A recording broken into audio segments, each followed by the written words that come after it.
Welcome to the Mystical Truths Podcast. This is Rebecca, and I'm really glad you're here. Let's unlock your world. Well, it's been a while. It's been a few months, I think, since I had a podcast episode go out. It's been a busy holiday season, but I'm back, and I have brought Amanda with me today. She has some questions and just some comments about taking one's own life. So, Amanda, welcome. Thank you. I'm glad you're here. And you said to me now, and I'm glad that it's been a little while because now you can really refresh my memory about the situation that we had talked about before, where you were helping a friend connect with his aunt. So I was communicating for him, and I had known he had an aunt that had taken her own life, but I didn't know what her name was and how she had done so. So I was communicating, and when I communicate, I feel a lot and feel and taste and smell. Mm-hmm. So I felt immediately like my head was everywhere, and it was quick. I never experienced that, still being new at this, and he said that she had taken her own life, and it was by a gun. So that explained that feeling to me, and then that brought up the questions that I emailed you, because I was brought up Catholic, and you're told that taking your own life, you're going to end up in a bad place. You shouldn't do that. It's bad, or it makes you seem like you're a weak person. So those are just a couple of my questions, and I know that you probably can give us some direction and some help on that. I appreciate that. Well, first I want to say that, Amanda, when she says she's communicating, she is receiving information from the other side and was sharing it with her friend. So I love how you allowed the information to just be what it was. You didn't try to change it. You didn't try to decide what you were getting. You just clearly said, I feel like my head is everywhere, which is an odd statement because that really doesn't mean anything to us normally. Like, how can our head be everywhere? It just doesn't make any sense. But as soon as you said that, just as you received it, which is what I always encourage people to do, don't decide anything about it or change it. Keep it exactly the way you're getting it. It made sense to him immediately that she took her own life by gunshot to the head. To me, that was always my proof that I have to be doing this accurately. Where would we come up with something like that? There are so many ways that people take their own lives. And of course, that's one of them. But there are many ways. And so that wouldn't make sense for a lot of the other ways that people take their lives. So that's why you always want to stick with exactly what you get. And, as far as your questions, I think first it's important to consider that we have free will. Completely, we have free will. And that means that we do have the right and the ability to end this life experience if we choose to. We're that free. It's not necessarily recommended, not because there's anything wrong with it, but the other side tells us because we had a plan when we came here. We had some things that we wanted to expand about and accomplish, so to speak, while we were here. That's the whole point. We're creators that come here to create and to make eternity eternal, to always have new desires, always have new things and more and more and more. But this is a world of contrast and a lot of variety, especially these days. There's just a lot going on. There's a lot of opinions. And people are spouting their opinions and wanting everybody else to follow what they think their opinions are because everybody's right, Everybody's right in their own mind. And so with so much going on, it can be overwhelming. The conditionings that we get as we grow up, the confusion of things, it can be a lot. And I think anybody today can say that. But for some people, it's just a lot. Over time, things just build. I really don't think that anybody decides to take their own life, just all of a sudden. I think it's something that just sort of creeps in there, that just becomes a thing more and more and more over time. Can you imagine how overwhelmed and powerless a person would have to be to do that? Because at that point, you're not really even thinking about other people so much. At least it doesn't become the more important thing. The more important thing becomes I'm done, or I've got to escape, or I just can't do this anymore. Everything else, as far as the mess I'll leave, the people that will be sad by this or traumatized by it or whatever, all of that is just not really calculated, I don't think, very much at that point, because there's so much stuff that's overpowering that has just become over time bigger than that. So I think we should have compassion and understand. We've all been extremely overwhelmed, and I think probably everybody, I know I have. There have been times in my life where I just thought I want to be done. I want out. I don't want to do this anymore. I don't want to be on this planet. I don't want to be in a body. This is stupid. It's hard. I'm done with it. But we have an instinct to survive. And that's the thing that most people can kick in. And we go to sleep eventually. And that's like hitting a reset button. So that works for a long time. But for some people, they're just really done. And I think if we get easier about this whole thing, it maybe at some point it won't be so traumatic. We tell people that you can't have like assisted death even when somebody is definitely already dying. We can't help them get there faster. In most cases, it's becoming a little more a thing. But so we have this big hang up about death when they tell us it's like just leaving a smoky, stuffy room that you're tired of being in and going into a nice fresh air space, except it's a lot better than that. So it's a wonderful thing. It's something we all want inside. Our inner being doesn't want to stay here forever. We can go whenever we want. But like I was going to say, the other side tells us that it's really a matter of, but you've come this far. You set this whole thing up for yourself. You came in, you knew that. I think that, some souls know that might be a potential, that this could get rough enough for me that I might check out early. We may know that that's a potential in any given life that we choose, but we still want to come in here and have at it. We still want to go for it. And so, anybody that has said to me over the years, I'm done. I want to check out. I want to take my own life. My answer to that is go ahead. Like, you're free enough to do that. There's no spiritual law against that. You're not in any kind of trouble because it's seen through love from the other side. Why? It's understood why we get to that. But maybe you could stick it out. Maybe there's a way for you to just, instead of going and getting a whole new body and coming back in, because we do want to do this thing, we will come back and reapproach it from a different angle or from a new perspective, a new body. As a soul, we don't give up on the things that we want to expand to. So if you've come this far into it, why check out now? Maybe there are ways to change what's going on here. And, if they have a little bit in them that can go there, they'll go there. They will stay. And they'll be open to even little increments of ways where things can get a little better and a little better and a little better. But if they just don't have that, then they just don't. Then they can take their life.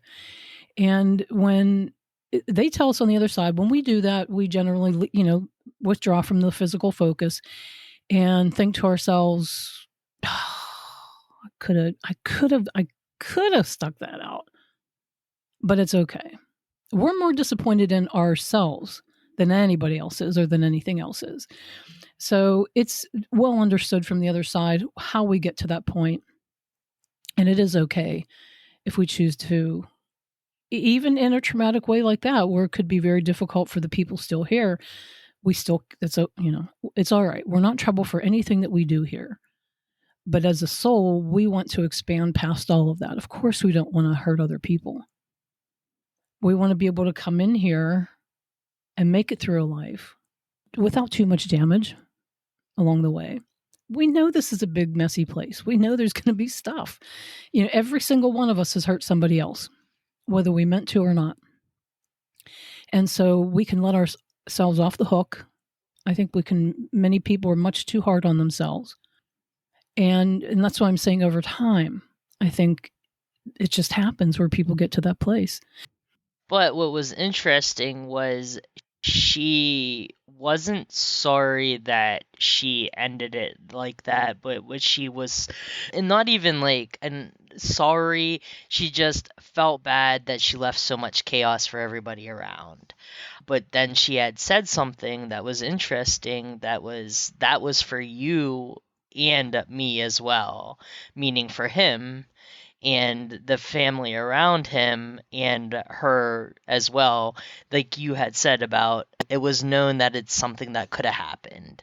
And the only thing I know was she owned a restaurant, so that's stressful. So she probably put on a lot of stress, and that's what she had communicated, that it was more than I thought I could. I didn't think I could handle it. Now that I went through everything, I knew I should have just pushed, and I didn't. I'm glad that she communicated that through you to him, because again, that is, like you said, important for you to hear and important for him and his family to hear, that they're not sorry for it. There's nothing to be sorry for. It's the stuff of life, it's how we roll sometimes. But there still is that sense of, I did hurt some people and I did give up. I bailed. But, when they say that,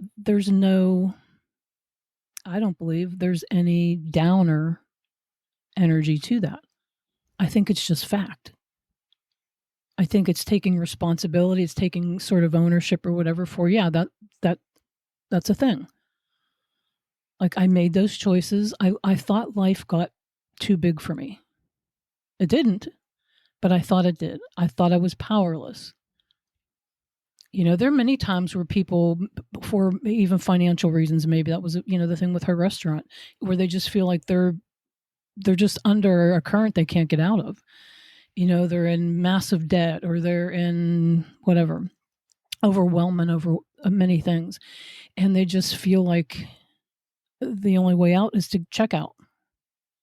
And that's why one of the things I just love to teach is there are always solutions.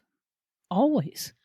To everything. I mean, that is just a basic part of life, that when we see something here that sparks a desire in us, there are always multiple solutions to that, or ways to that desire.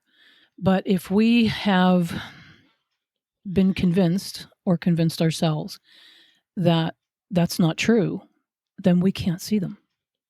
So this happens in little ways with people and in big ways with people. So if you just get to where you think, my life is so bad, or my options are zero, except for that one, which is to check out. If that's the only one they can see that makes any sense, or that just seems real to them, then they take it. But there are always, always, always other options. Just like you said to me earlier when we did the test run, you said that just from listening to this podcast, you've noticed changes, and that you had an experience recently where you just stepped in some dog poop, right? And it could have set your day completely in a poor direction. Yep. But because of just the understandings that you're coming to and have come to, you didn't let that happen.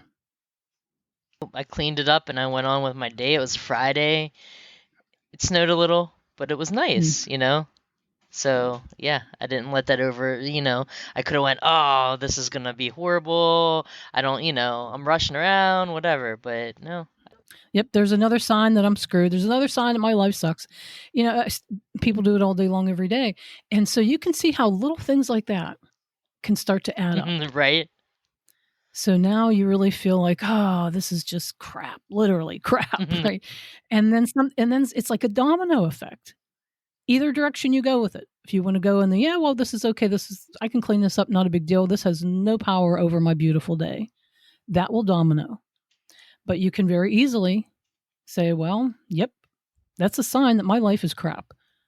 And I'm sick of this, and blah, blah, blah, blah. And then there goes the domino effect that way. And when we do that over and over and over and over, it gets bigger and it seems more overwhelming, and then it's 10 more things and 5 more things, and it just seems to be more than we can handle.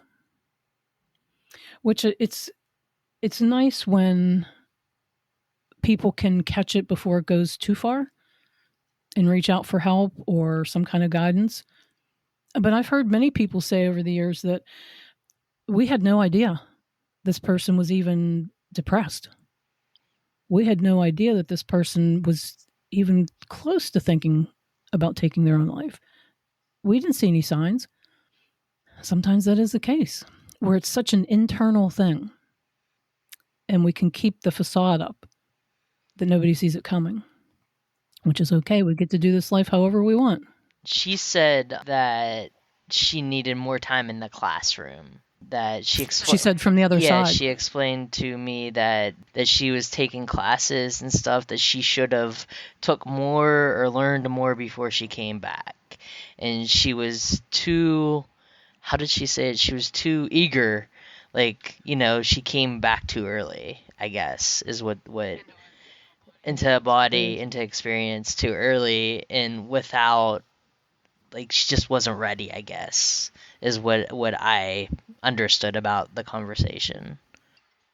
And, I've heard it said too that, since we focus a fraction of our attention through this physical body, it's the smaller percentage. The bigger percentage of us is not physically focused. And I've heard it said through the years that and this was especially in Michael Newton's work when he did the between life research, some of them were saying, I didn't focus a big enough percentage of my energy into that difficult life that I chose. In other words, maybe, and these are just numbers I'm making up, but let's say you focus 21% of your energy through a body, but this life's going to be a pretty rocky one, and maybe 25 would have got you through it. Makes sense, because we do have that inner being. We have the rest of us that's not physically focused, which is still the whole we're not separated from.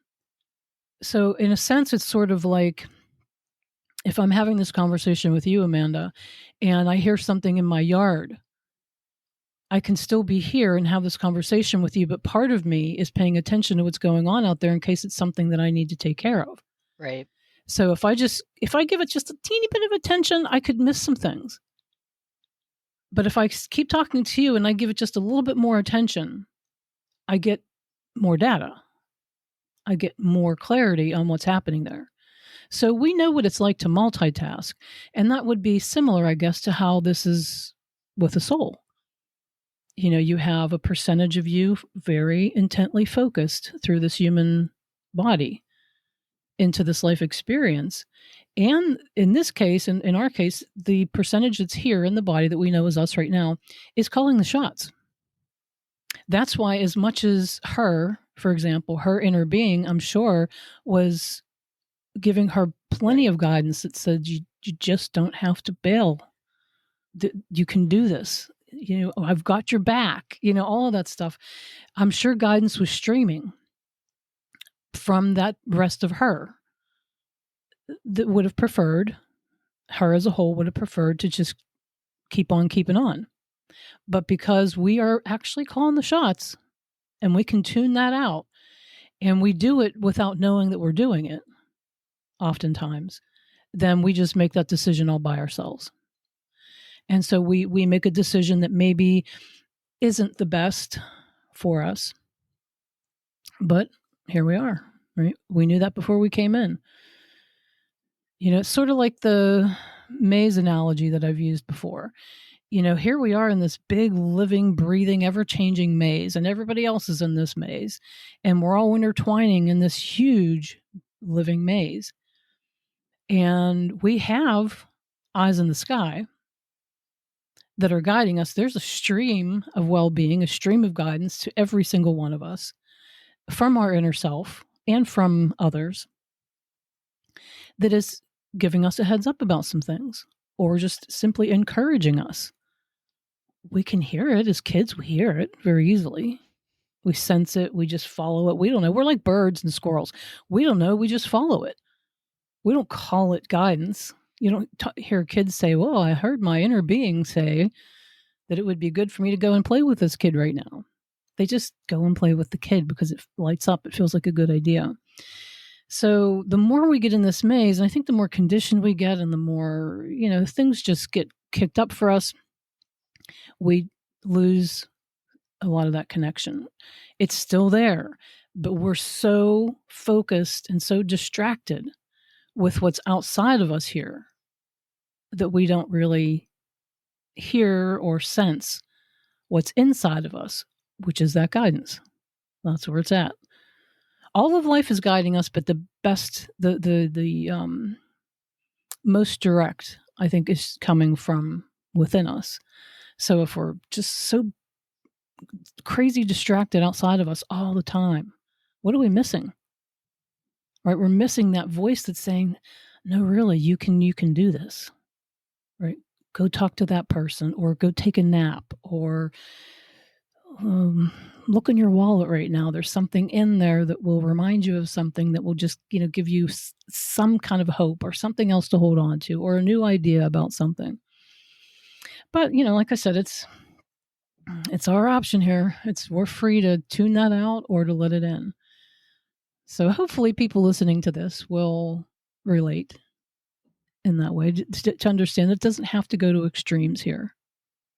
Right? But you had asked if it's ever written in a life plan. Yes. Suicide. I don't believe it's written in a life plan, but I think the potential, us knowing that it could be a potential, Okay. would be in there. I don't think we decide to do that before we come in, but we know that that could come up. Yeah, it could come up. This would be a rocky one.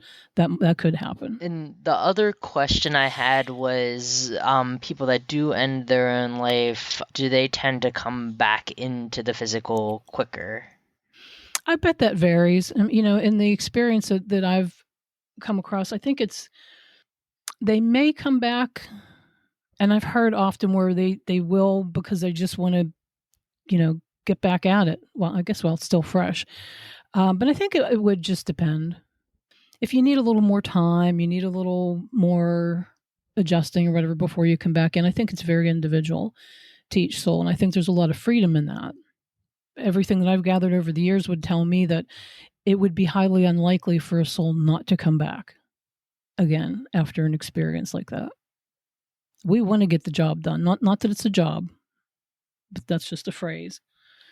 This is joy for us. Is even the hard, really hard lives are ways for our soul to expand in ways that we don't get otherwise. This is experiential learning. This is experiential expansion here. I mean, yourself, if you were, well, when you learned how to drive, nobody said, watch this video and we'll show you everything about driving. And then you'll be a good driver. Here's your license. Right? Never. We have to get in the vehicle. We have to experience it for ourselves. We have to make some mistakes with it. Practice. Before we get better and better and better at it. And then we have the knowledge, we have the experience because we lived it. We actually did that tactile thing of touching the car, manipulating the car, maneuvering, maybe that's a better word. So, and you asked too about, being Catholic. Just the over the years, it's just amazing. The BS basically. Yes. That has come out of a lot of religions. And I'm not against religion. I think they have so much wonderfulness to them. But people are people and have gotten caught up in a lot of fear and control and doubt and misunderstanding and all kinds of stuff. Just trying to survive, just trying to make it through, and so there's, what do you do when your church says to you, this is the truth? You think, well, you're the church, like you've been around for a while. You seem to be closer to God. You should know. So, okay, I'm in. But, from an early age, I just couldn't go in. Like loved the whole thing, and I went to different churches with different friends because we're from Pittsburgh. Just, every religion pretty much is here. You can experience all kinds of different churches just in your own hometown, which is wonderful.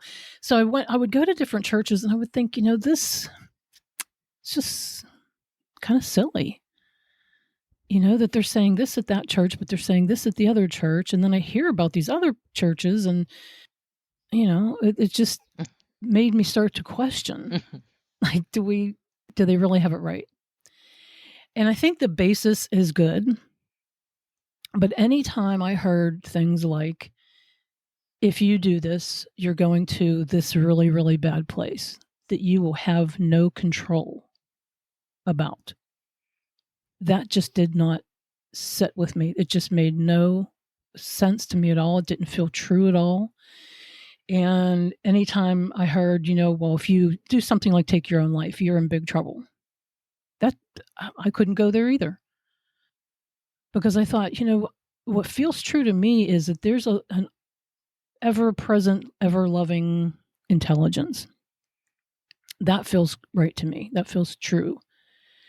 And if that is the case, how would that intelligence that loves us unconditionally do that or sign us up for that? It's funny how fear, and I get it, maybe it was just easier over the years to guilt people or to fear people into behaving the way other people thought they should. Maybe they even felt that it was, if we say, if you take your own life, you're in all this trouble and this, it's just going to be terrible. Maybe that will make people not take their own life. But that didn't work, did it? Nope. It just didn't work. Because when you get to that point, nothing else matters. Not what you've been taught.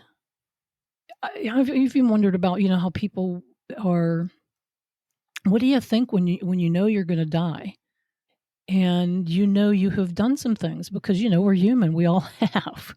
Like I said, we've all hurt people, we've all done some things that we could say, well, if there's a God that's judgmental, I'm in trouble for at least one thing. So how does it feel when you're ready to make that transition and now the shit just got real, right? You're going to meet your maker, as they say, and be judged. That must be horrifying. Now, what happens is, once the transition happens, that all goes away, because that is not a thing at all. So how refreshing that must be once the transition happens, to go, oh gosh, it wasn't even all that.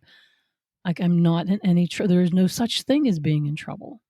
There's being accountable, right? So it's funny how we've just put these fears and conditionings. I don't believe at all that free will means free will except for. Free will is free will. So we do get to choose. So it's nice to, I think, get away from those thoughts that are so damning and so heavy about death or taking one's own life, the whole thing. Well, and we are getting better. I think this whole shift that we're in right now, this whole change, maybe I'll do an episode about it pretty soon. I've just discovered a new podcast that I think I'll talk about soon that is so interesting about what some nonverbal people are up to. That just puts another layer on why everything is just coming out right now. Why are so many things being talked about and recognized and realized, and even so much as to us being able to openly talk about the things we don't agree with in religion. That wasn't something you could do a while back, not and put out on a podcast anyway. Right. So it's nice that we can do this. So any other questions about that? Did I cover it for you? You absolutely did. Thank you so much. Oh, you're welcome. And, kudos to you for, doing such a great job communicating with the other side and letting it be just a free flowing conversation without putting any of your own opinions in there, or your own, this is what I think she's saying, or this is what she should be saying. You just literally let her communicate. And it's something that, it's sort of easy to get it off track. because we want to be accurate. We want to, without realizing it, put our interpretation on it.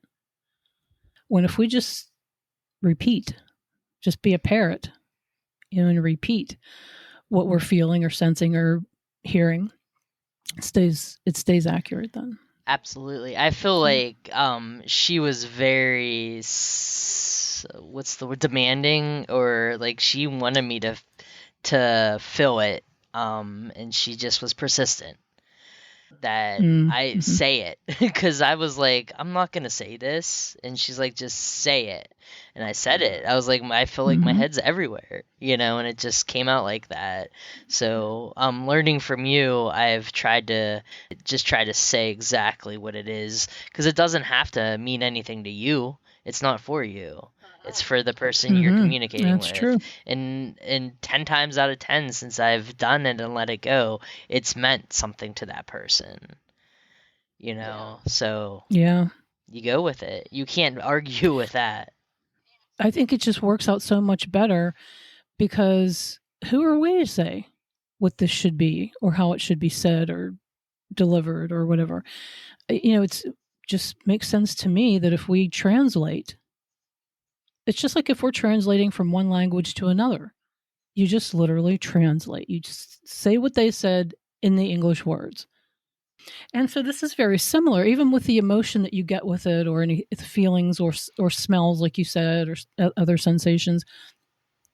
Keep it exactly the way you're getting it, exactly the way you're getting it, because they know very well how to make it perfect. So why would we change it? So in any event, I hope we've helped at least a few people with a few of the things that we've talked about here, as far as taking one's own life and even communicating with the other side. Absolutely. So thank you, Amanda, for being here and for bringing your questions. I appreciate it. Absolutely. Thank you for having me. All right, and to all you out there, there is more to come. I have a project that I've been working on for months, and I'm getting close to completion on it. If there is such a thing, there may be not. It's such a big project, so I'll be giving you information on that, and maybe I will do an episode soon on the non-communicative, if I'm saying that right, individuals who are typing now. And it's just, I'll get into it in another episode, but I think it's just so interesting for where we're at today. So until then, I wish you all the best. You can find me at mysticaltruths.com.